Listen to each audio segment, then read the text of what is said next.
कहानी का शीर्षक है गुलामी किसे अच्छी लगी है।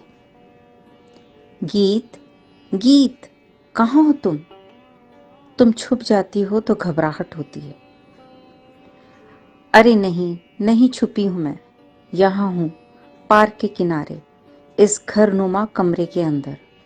आओ ना रजत, तुम भी यहीं आ जाओ। कितने अच्छे बेहद छोटे छोटे कुत्ते और बिल्ली के बच्चे हैं।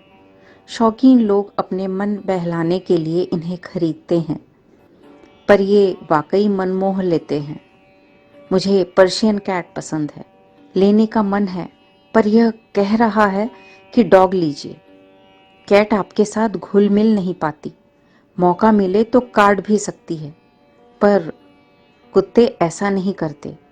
वे पालतू हो तो मालिक को अमूमन नहीं काटते। मोबाइल पर रजत की बात करती गीत कुत्ते बिल्ली के बच्चे देखने में मशगूल हो गई। ठीक है, अभी निकलो वहां से, बाद में उन्हें देख लूंगा। पार्क में हम कितने दिनों बाद आए हैं और तुम जाने किसे लेकर बैठ गई। और रजत ने उस घर नुमा कमरे में प्रवेश किया जिसमें कुत्ते बिल्ली के बच्चे बिक रहे थे।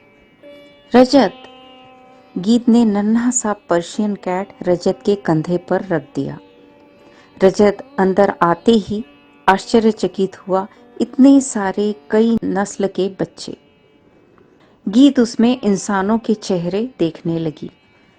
काश हम इंसानों के बच्चों से भी इस तरह प्यार करते। क्या हम अपने बच्चों को भी सही तरह से परवरिश करने की हैसियत रखते हैं? एक बड़ा सा प्रश्न गीत के ख्यालों में गूंजता रहा। व्यथित होने लगी गीत। इस विषय पर एक बेचैनी उसने हमेशा महसूस की। जाने क्यों वह रजत से सारी बातें छुपा जाती थी। रजत उसे बहुत स्नेह से मिलते, उनके बीच अच्छी अच्छी बातें होती। परवाह की कोशिश पूरी करता रजत। रजत अकेला बेटा था अपने माता पिता का, पूरा ख्याल रखा जाता था उसका, पूरी हर ख्वाहिश भी। फिर भी वह न फिजूल खर्ची था, न दबंग, न अकेले होने का दंभ। राठौड़ परिवार का अकेला वारिस, जैसे भारी भरकम पहचान से वह अपने को दूर ही रखना पसंद करता। गीत ने रजत को हमेशा अपने से अलग देखा। संयुक्त परिवार में पली बड़ी गीत, जिसमें दादा दादी, ताया ताई जी, चाचा चाची जी उसके मम्मी पापा हैं। दादाजी का कपड़े का व्यापार ताया जी संभाल रहे हैं। गीत के पापा बैंक में अफसर है और चाचा जी किसी प्राइवेट कंपनी में मैनेजर। ताई जी के 2 बेटे और 2 बेटियां, चाची जी की 1 बेटी और 3 बेटे, एवं गीत खुद 5 भाई बहन। गीत 2 बहनें और 3 भाई थे। अनमनी खोई खोई सी गीत म्यूजिक, नाच गाने का शौक रखती। अभी 21 की ही तो हुई थी। संयुक्त परिवार था, सो 3 और बड़ी हो चुकी लड़कियों में उसका नाम भी शामिल था। शादी की लिस्ट में कायरा, संथाली, छुटकी और गीत। उसका नाम गीतिका था। गीत गीतिका का छोटा रूप। परिवार को उन सभी लड़कियों की शादी की चिंता थी, या यूं कहो कि वे सभी शॉर्टलिस्टेड थी। अनमनी सी रहने वाली गीत शादी के नाम पर सभी के चेहरे बड़ी बड़ी आश्चर्यजनक आंखों से घूरने लगती। शादी के लिए उसकी हाँ है या ना आज तक किसी ने नहीं पूछा, और उसने भी कुछ कहा नहीं। वह तो जैसे सभी बच्चों के बीच परिवार का एक हिस्सा थी। परिवार से फिर कैसे उसका मन अलग हो सकता था। जैसे सभी बड़ी हुई, वह भी बड़ी हो गई। आज भी बड़ी शब्द उसके लिए प्रयोग होते वह आईने में खुद को ऐसे निहारने लगती जैसे बड़ी शब्द की व्याख्या खुद में ढूंढ रही हो। गीत परिवार को मन ही मन बुनती उधेड़ती रहती थी। जाने कितने रिश्तों से बंधी है वो। सभी की सुनना और पसंद करने में उसे अंतर लगता। पसंद न आने वाले मोहरों से वह हमेशा कन्नी काट जाती थी। अपमान वह कभी किसी का नहीं कर पाती। ताऊ और दादाजी की हमेशा लाडली रही थी गीत। दादी, नानी, काका, मौसी और बुआ की चहेती भी। ताई जी को बड़ी मम्मी कहती और हमेशा डांट खाया करती। सभी मजाक में लेते, पर वह अपने विचारों की झलक लिए अनोखी थी। रोटी को भी वेज रोल बनाकर खाती और बड़े बूढ़ों को कई नए उच्चारण भी सिखाती। दादी को कांटे से खाना सिखाती। खाने में रोटी थोड़ी सी भी मोटी हो तो चिढ़ जाती। माँ को साड़ी पहनने की सीख देती, पिनअप करना सिखाती। सारे बच्चों के साथ हर 6 महीने में पिकनिक पर जाती, एक बार कॉलेज के साथ और एक बार पूरा घर पिकनिक पर। गीत जैसे नदी की धार में बहती बड़ी हो रही थी। घर में बड़े जो कहते बच्चे मानते, न भी माने तो जिद, लाड़ प्यार से बच्चों की बातें रख ली जाती। पर नैतिकता, मूल्य, परंपरा, रीति रिवाज जैसे बड़े बड़े शब्दों का आडंबर घर में कम ही था।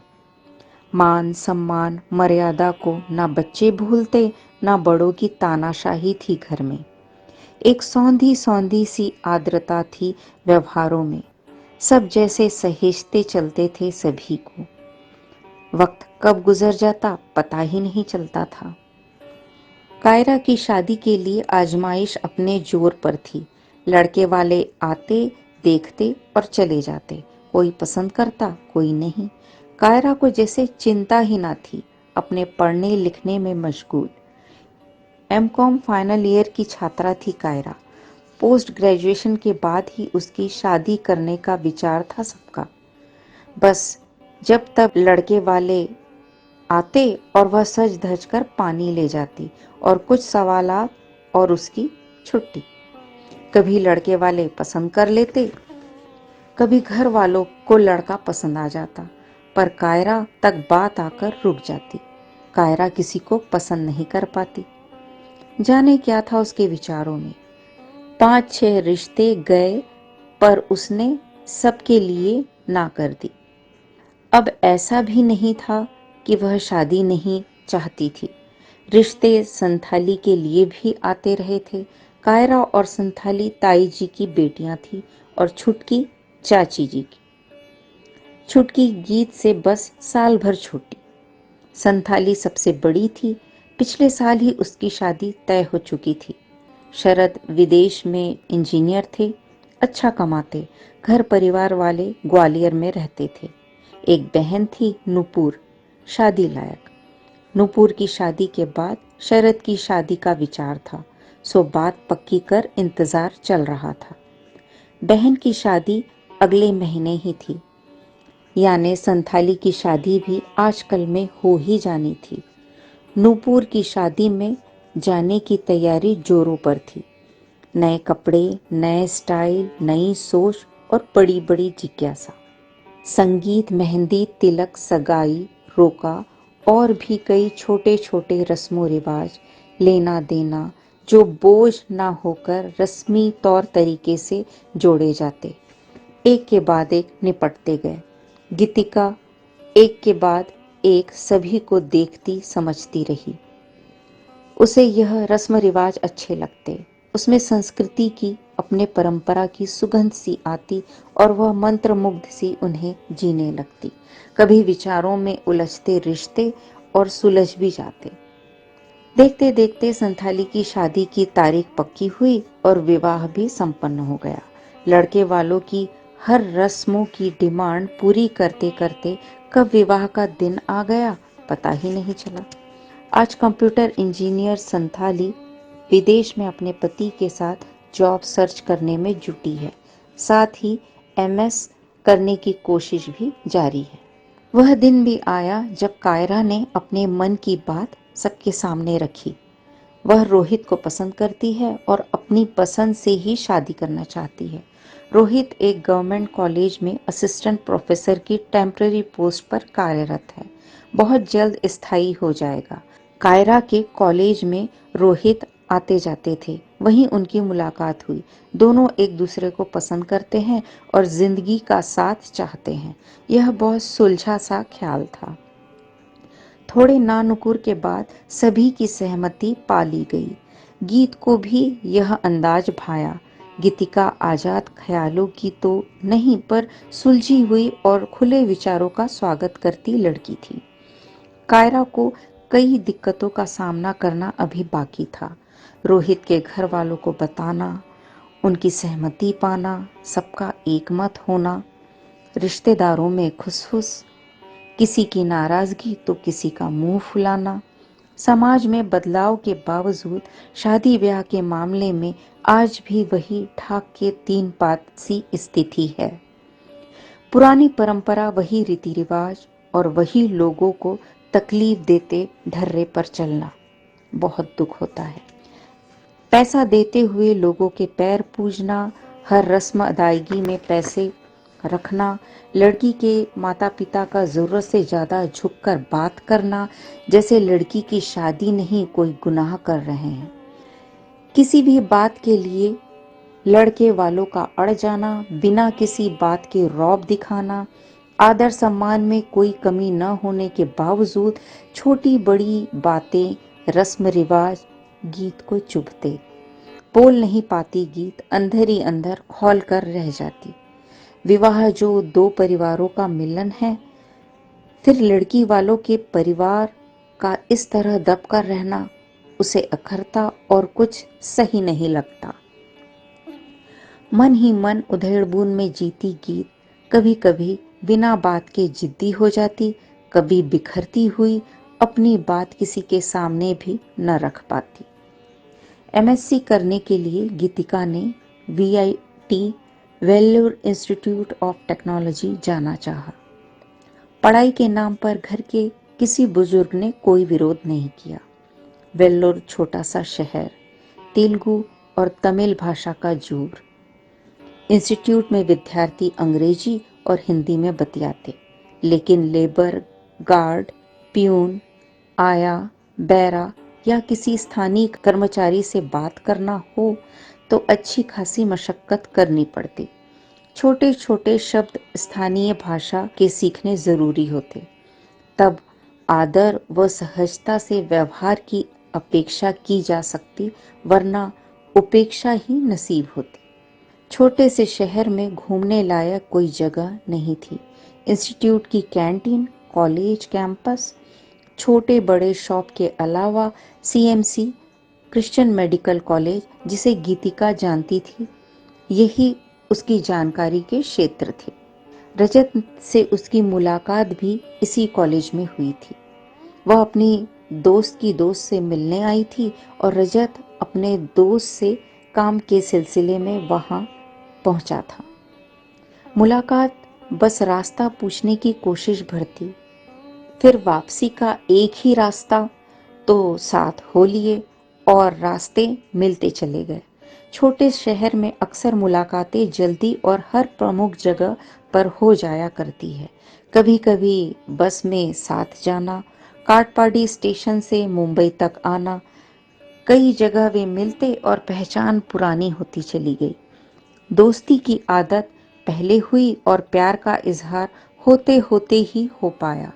सहज मृदु स्वभाव और निश्चल मन गीतिका खींचती चली गई और रजत भी गीतिका में वह सब कुछ पाता जो उसे सबसे अलग करता। गीतिका का भीड़ से अलग व्यक्तित्व, विचारों को गहराई के साथ ऊंचाई देना, खुलापन, अपनी शानदार सीमा में जो लज्जा को शालीनता से पेश करता हो। किताबी कीड़ा तो गीतिका कभी न थी, बस अपने काम से काम रखने के अलावा दोस्तों का ईमानदार साथ उसे जीवंत करता।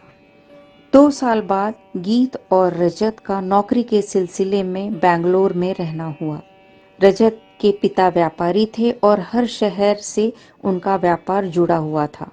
लोगों से अच्छी पहचान उन्हें हर बड़े शहर से जोड़ देती। मेवों का व्यापार और भी कई चीजों के लेन देन ने शहरों से उनकी पहुंच को जोड़ दिया था। बेंगलोर में पीजी में रहते रहते गीतिका कब रजत के इतने करीब आ गई उसे पता होने के बावजूद आश्चर्यजनक था। उन्हें लिव इन में रहते 2 साल हो गए। दोनों के घर वाले अनजान। किसी ने घर में बताने की पहल न की। घर वालों की जानकारी में बेंगलोर में रहकर नौकरी और व्यापार का कार्यभार संभाला जा रहा है। इस बीच गीतिका ने गर्भवती होना स्वीकारा। 3 महीने पूरे हो चुके और रजत इस खबर से बहुत खुश भी। जैसे जैसे दिन गुजरने लगे, रजत घर में बताने के बारे में विचार करने लगा। गीतिका माँ के कई बार बुलावे के बावजूद 3 महीने से घर नहीं गई थी। घर जाने पर घर भर में भूचाल आने की उम्मीद लिए बैठी थी। आज लाल बाग में दोनों कई दिनों बाद बाहर घूमने निकले। रजत शादी के सिलसिले में उससे बात करना चाहता था और सही वक्त की तलाश में था। गर्भधारण के बाद से या पहले कभी गीतिका ने रजत से न शादी का जिक्र किया था न कभी बात की। रजत अपनी माँ को भरोसे में लेकर बता चुका था। रजत को डांटने के बाद भी वो गुमसुम थी, पति की प्रतिक्रिया जानने की बेताबी लिए हुए। उसे बच्चों की यह नादानी बिल्कुल बर्दाश्त नहीं हो रही थी। गीतिका की चुप्पी रजत की माँ के समझ के बाहर थी। गीतिका इस मसले पर कभी बात नहीं करती पर संतुष्ट थी। रजत किसी तरह हिम्मत बटोरते प्रश्न कर पाया, शादी के बारे में तुम्हारा क्या ख्याल है? अच्छी रस्म है, लड़के और लड़की वाले दोनों पक्ष अच्छे हो तो, वरना लड़की जिंदगी भर के लिए पूरे एहसास के साथ ससुराल में बोझ के रूप में जीवित रहती है। मैंने कोई जनरल नॉलेज का क्वेश्चन नहीं किया है गीत। मेरी तुम्हारी शादी की बात कर रहा हूँ। ये अचानक तुम्हें क्या हुआ?